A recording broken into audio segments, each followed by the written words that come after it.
Hello friends, అందరికీ నమస్కారం. Telugu life story వింటున్న ప్రతి ఒక్కరికి థ్యాంక్ యూ సో మచ్. భార్యాభర్తల మధ్య ఉన్న సంబంధము చాలా గొప్పది అంటారు. నిజమా? అయితే ఇది హస్బెండ్ అండ్ వైఫ్ గురించి మాట్లాడుకుందాం. ఈ స్టోరీ దాని గురించే. ఒకవేళ మీకు ఓపిక ఉంటే పూర్తిగా వినండి. భార్యాభర్తలంటే ఎంత ముద్దుగా, ఎంత హాయిగా ఒకరిని ఒకరు అర్థం చేసుకుంటున్నప్పుడు, ఒకరి సంతోషం ఒకరు షేర్ చేసుకున్నప్పుడు, ఒకరి ఫ్యామిలీ ఇంకొక 2 ఫ్యామిలీలు కలిసినప్పుడు అది ఎంత ఆనందం ఇస్తది అంటే వాళ్ళ ఇద్దరి మధ్యలకే తెలుసు. ఎవరికి? అనుభవించిన వాళ్ళకి తెలుసు. సో, ఒక రిలేషన్స్ భార్యాభర్తల మధ్య ఉండే అనుబంధం చాలా గొప్పది అంటారు. అది పెట్టుకుంటే మాత్రం గొప్పది. ఇది చెడగొట్టుకుంటే మాత్రం అది ఎప్పటికీ గొప్పది కాదు. సో, ఇలా పెట్టుకోవాలి అంటే భార్యాభర్తలు ఇద్దరి మనసు ఒకటుండాలా? అంటే ఖచ్చితంగా ఇద్దరి దాంట్లో ఒక్కరైనా సరే అర్థం చేసుకున్నట్టు ఉండాలి. ఒక్కరు మాట తీసేసినా సరే, ఇంకొకరు తీసేసిన మాటని అర్థం చేసుకున్నట్టు ఉండాలి. ఒకరు నీ మాట భార్యాభర్తలన్నాక భార్య భర్త మాట వినకపోతే, భార్య వినని మాట అర్థం చేసుకున్నట్టు భర్త ఉంటేనే ఆ సంబంధం బాగుంటుంది. ఒకవేళ నేనెందుకు అర్థం చేసుకోవాలి, నా మాట విననప్పుడు, నాకు వాళ్ళు అవసరం లేదు అన్నప్పుడు, ఆ రిలేషన్స్‌లో ఉన్నప్పుడు పడే బాధ కన్నా వదిలేయడమే మంచిది. అది నా ఆప్షన్స్. ఎందుకంటే, ఆ తట్టుకునే శక్తి నీలో ఉండాలి. నీ మాట వాళ్ళు తీసేసినా సరే, యాక్సెప్ట్ చేసే మనస్సు, లక్షణాలు నీ దగ్గర ఉండాలి. ఎప్పుడైతే ఇవన్నీ క్వాలిటీస్ ఉంటాయో, ఎంత పెద్ద తప్పు చేసినా సరే, దాన్ని క్షమించే గుణం నీలో ఉంటేనే ఆ సంబంధం ఎప్పటికీ ఎక్కడ పోదు. నీ దగ్గరే ఉంటుంది. ఎందుకంటే, నీకు నచ్చిన వ్యక్తి కొంచెం రూట్ తప్పినా సరే నువ్వు భరించలేకపోతావు. ఆ భరించలేనప్పుడే నీ వాళ్ళని హింసించడం మొదలు పెడతావు. బాధ పెట్టడం మొదలు పెడతావు.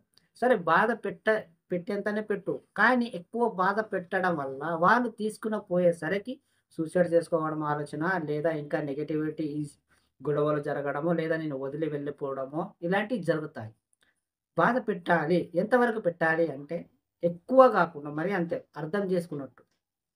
కొందరు చాలా మంచోళ్ళుంటారు తెలుసా? కోపం వస్తది కానీ కొట్టడానికి ట్రై చేస్తారు. చేతులు లేపుతాయి. కానీ వాళ్ళు కొట్టరు. ఎందుకంటే వాళ్ళు అర్థం చేసుకొని కొట్టినట్టు వాళ్ళు యాక్ట్ చేస్తారే గానీ వాళ్ళు కొట్టరు. సో, వాళ్ళే అంటారు అర్థం చేసుకున్నట్టు. కొందరు ఏమీ ఆలోచించకుండా ఎలా పడితే అలా కొట్టేస్తారు. ఎవరు? ఈ భార్య కావచ్చు, భర్త కావచ్చు, ఇద్దరి మధ్యలో ఉండే ఆ సంబంధం గొడవలనుకుందాం. సో, వాళ్ళిద్దరి మధ్యలో ఎవరైనా సరే ఒకరు నెగటివిటీగా ప్రవర్తిస్తారు కాబట్టి వాళ్ళ గురించి మాట్లాడుకుంటే ఎవరో ఒకరు కొట్టడానికి ప్రయత్నించినప్పుడు జస్ట్ కొట్టినట్టు పైకి వెళ్తారే గానీ వాళ్ళు కొట్టరు. సో, వాళ్ళే మంచివాళ్ళు అనుకుందాం. ఎందుకంటే వాళ్ళు కొట్టేంత మనసు వాళ్ళ దగ్గర లేదు. అంత కోపం ఉన్నా సరే వాళ్ళు అర్థం చేసుకుంటున్నారు. సో, వాళ్ళెంత గొప్పవాళ్ళు అంటే జస్ట్ వాళ్ళు నిన్ను బెదిరిస్తున్నారు. ఆ బెదిరిలకి వాళ్ళని చూసి నీకు భయపడాల్సిన అవసరం లేదు. నటిస్తూ. సో, వాళ్ళు నీకు చేతులెత్తుతున్నారంటే భయపడుతున్నట్టు నటించు. అప్పుడే బాగుంటది. వాళ్ళు ఎంత భయపెట్టినా సరే, వాళ్ళు కుట్టడానికి ప్రయత్నించినా సరే, నువ్వు మళ్ళీ వాళ్ళకే రిటర్న్ తిరుగుతానంటే, వాళ్ళకే రిటర్న్ మాట్లాడతానంటే ఒప్పుకోరు. వాళ్ళకి ఇంకా కోపమొస్తది. నువ్వు ఎంత పెద్ద తప్పు చేసినా సరే, ఒక వ్యక్తి భయపడుతున్నప్పుడు భార్య గావచ్చు, భర్త గావచ్చు, ఇద్దరి మధ్యలో ఒకరు భయపడుతున్నప్పుడు భయపడు. తప్పు లేదు. ఎందుకంటే వాళ్ళని రెస్పెక్ట్ ఇవ్వు. భయపడుతున్నప్పుడు వాళ్ళు గూడంగా ఒక మాట వెనక్కి తీసుకుంటారు. భయపడుతుంది గదా! అని అనడం ఆపేస్తారు. నీకు కొట్టడానికి వస్తారు చూడు, అప్పుడు నువ్వు భయపడుతున్నప్పుడు నటిస్తూనే వాళ్ళు ఆగేస్తారు. ఆపేస్తారు. ఇంకా కొందరు ఎలా ఉంటారంటే ఫస్ట్ ఏది ఆలోచించకుండా ఫస్ట్ కొడతారు. తర్వాత హాస్పిటల్‌కి చూపిస్తారు. మళ్ళా వాళ్ళ ఖర్చులన్నీ వీళ్ళే భరిస్తారు. సో, ఎందుకంటే వాళ్ళ కోపాన్ని కంట్రోల్ చేసుకోలేకపోతున్నారన్నమాట. ఈ భార్యాభర్తల మధ్య ఉండే అనుబంధం చాలా గొప్పది. సో, అర్థం చేసుకుంటే. సో, వీళ్ళేం చేస్తారు అంటే కొన్ని రోజులే మెయింటైన్ చేస్తారు. ఒక కొత్తగా రిలేషన్‌షిప్ మొదలైనప్పుడు, ఒక మ్యారేజ్ కొత్తగా అయినప్పుడు ఆ సంబంధం ఖచ్చితంగా బాగానే ఉంటది. 6 నెలలు కావచ్చు, సంవత్సరం కావచ్చు. సో, లైఫ్ లాంగ్ బాగుండాలి అంటే ఏం చేయాలి అంటే, నీ మనసనేది నీ అదుపులో పెట్టుకోవాలి. అవతల వ్యక్తి దగ్గరికి వెళ్ళకూడదు. ఒకసారి వెళ్ళాలని ప్రయత్నించినా సరే, ఓహ్! నాకు కావాల్సిన వ్యక్తి ఉన్నారు కదా! అని ఆపుకోవాలి. అలా ఉన్నప్పుడే ఇద్దరి మధ్యలో ఒక అనుబంధం చాలా గొప్పగా ఉంటది. ఒకరి గురించి ఒకరి ప్రేమ ఎక్కువ పెరుగుతది. నేను సింపుల్‌గా చెప్పాలంటే ప్రేమ తగ్గుతూ వస్తది అంటారు గదా! ప్రేమ తగ్గుతూ వస్తది. కానీ తగ్గించుకోనకుండా ఉండే కెపాసిటీ నీలో ఉండాలి. ఉంటది కూడా. అది నువ్వు దాన్ని గమనిస్తలేవు. నీకు ఆకలైనప్పుడు నీకు ఆకలైనప్పుడు ఆకలైతది. నీకు ఆకలైనప్పుడు నువ్వు తినకుండా ఉంటావు. నీకిష్టమైన వ్యక్తికి మాట్లాడాలి లేదా వాళ్ళని చూస్తున్నప్పుడు అది లవ్‌లో ఉంటది. లవ్‌లో నీ లవర్ కనిపించినప్పుడు నీకెంత ఆకలైనా సరే దాని మీద ధ్యాసే ఉండదు. నువ్వు గుర్తుపెట్టుకో అయినా కూడా సో వాళ్ళు పోయేంత వరకు వాళ్ళని వెయిట్ చేస్తూ ఉంటావు. వాళ్ళని చూస్తూ ఉంటావు. ఇదే ప్రేమ పెరుగుతూ వస్తుంది. సో, నువ్వు ఆకలి మర్చిపోతున్నావు. సో, నువ్వు వాళ్ళ గురించి ప్రేమ ఎక్కువ పెంచుకుంటున్నావు. అదే ప్రేమ ఫస్ట్ నువ్వు ఆకలి మీద చూపిస్తే, సో, ఆ ఆకలి ఇంకా ఎక్కువ చూపిస్తది. నీకు అర్థం కాలేదనుకుంటే నేను ఇంకా సింపుల్‌గా చెప్పాలి అంటే, అక్రమ సంబంధం పెరుగుతూ ఉంటాయి. నీ భార్య ఉంది లేదా భర్త ఉన్నాడు.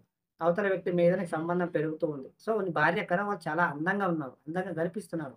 వీళ్ళని లవ్ మ్యారేజ్ చేసుకున్నారు. లేదా వీళ్ళని ఇష్టపడుతున్నారు. కానీ వాళ్ళ మీద మనసు పోతుంది. ఆ మనసు పోనివ్వకుండా నీతోనే ఉంటది. వాళ్ళని చూసినప్పుడల్లా ఓహో! నాకు కావాల్సిన వ్యక్తి వీళ్ళున్నారు గదా! సో, వాళ్ళకి ఏదైతే వాళ్ళ మీద మనసు పోతుందో, ఇష్టం పోతుందో, అదే వ్యక్తిని వీళ్ళ మీద ఇష్టపడేలా నువ్వు క్రియేట్ చేసుకోవాలి. నీకిష్టం లేనట్టు నువ్వు నటించాలి. ఆ వ్యక్తి మీద ప్రేమ ఏదైతే పోతున్నప్పుడే అది లాక్కొని మరి నీకిష్టమైన వ్యక్తి భార్య కావచ్చు, భర్తలు కావచ్చు, వాళ్ళ మీద చూపియండి. ఇప్పుడు ఏమంటారంటే నీ లవర్‌కి ఏదైతే ఫోన్‌లో గంటలు, గంటలు మాట్లాడతారు కదా! ప్రేమతో మాట్లాడతారు కదా! ఆ మాటని నీ భార్యకి మాట్లాడండి. లేదా నీ భర్తకి మాట్లాడండి. ఆ ప్రేమ ఇంకా గొప్పగా నిలబడుతుంది. అలా చూపించినప్పుడు ఓహో! నాకింత ప్రేమిస్తున్నాడా అని కనికారంతో ఇంకా ఎక్కువ హై లెవెల్ పెరుగుతుంది. నువ్వు బాధ ఇస్తే బాధనే ఇస్తది. నువ్వు కోపం ఇస్తే కోపమే ఇస్తది. ద్వేషం ఇస్తే ద్వేషమే ఇస్తది.